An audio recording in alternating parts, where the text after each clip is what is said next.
everyone, welcome to part 2 of my cleaning series. So this video is going to be actual organization tips for have once your space is cleaned out and when you've gotten rid of the things that you don't need anymore. The first tip that I have is to make your space pretty. Make your space pretty in terms of your organization. That way you'll be much more motivated to keep things organized. I highly advocate mason jars. I know they're like super hipster and cliche, but I can't tell you how good they are for organizing things. I keep all my paintbrushes and my pencils in mason jars. I pour my water when I paint into a mason jar. They're just easy to have around to help organize things and have a place for things, and they're not an eyesore, so they'll keep your room nice and pretty. Kind of along those lines, I also really advocate getting some sort of jewelry dish. Currently I am using a soap dish with little bees on it that my friend got me as a jewelry dish. I just put the earrings and the rings and the bracelets that I'm not wearing into this dish when I go to sleep at night, and then the next day I'll put on whatever jewelry that I want to. It's just a pretty and cute little spot to have all your jewelry together in one place so you have easy access to it, and that way it doesn't end up getting lost all over your room.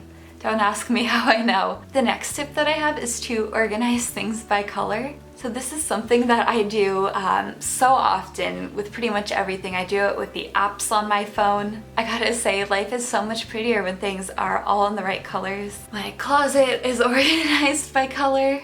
I organize all my colored pencils and my paint by color. Everything is just so nice when it's in its own little sort of rainbow gradient. The next tip that I have is to get some sort of system to organize your wires that you have. So I have a phone and an iPad that I need to charge for school. I found these little things at the Container Store. They're so cute. They're just little stickies that you stick on whatever piece of furniture that you want to put your cord on.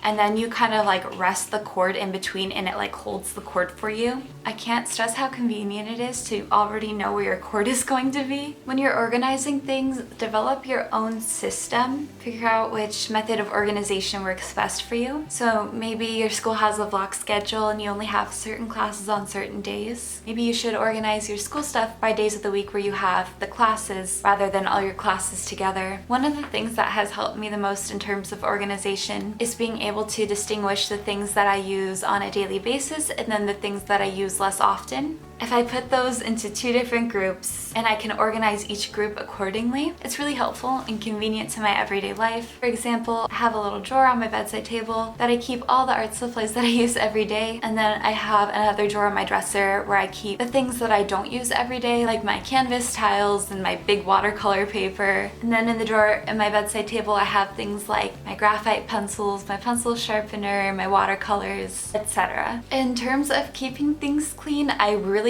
advocate making your bed every morning. I can kind of hear the collective groans that are probably happening as people watch this. I feel like such a mom right now. But honestly, having a nice bed that's already made can really help your day just come together. It's a nice small way of reassuring yourself that your life is together. There's nothing better than after having a really long and stressful day just getting into bed and having it already be nicely made. It is a pain to have to wake up a little earlier to make your bed. Trust me, I know. I go to school 45 minutes away from my house and I have to wake up early, and then making my bed isn't at the top of my priority list. But when I do make it, I have to say that everything is a little bit less stressful. Kind of along that note, keep your space clean as time goes on. This just kind of includes things like picking up after yourself, putting away your clothes every night, doing your laundry on a regular basis. If you just kind of clean as you go and continually try to keep things neat, you have to do those big clean outs less often, and those are a pain. So if you just take 2 or 3 minutes to keep your space clean every day, it will really add up and it will really pay off, trust me. I honestly can't advocate for having a clean space more.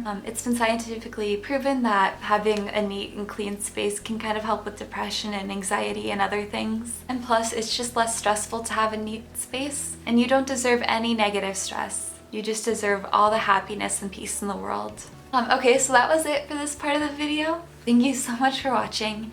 As always, if you have any requests, please feel free to let me know. If you like this video, please let me know by clicking the thumbs up button, and you can also subscribe if you want to. Here's a reminder that you are so beautiful and there are so many people who love you, including me. I love you and thank you. Bye.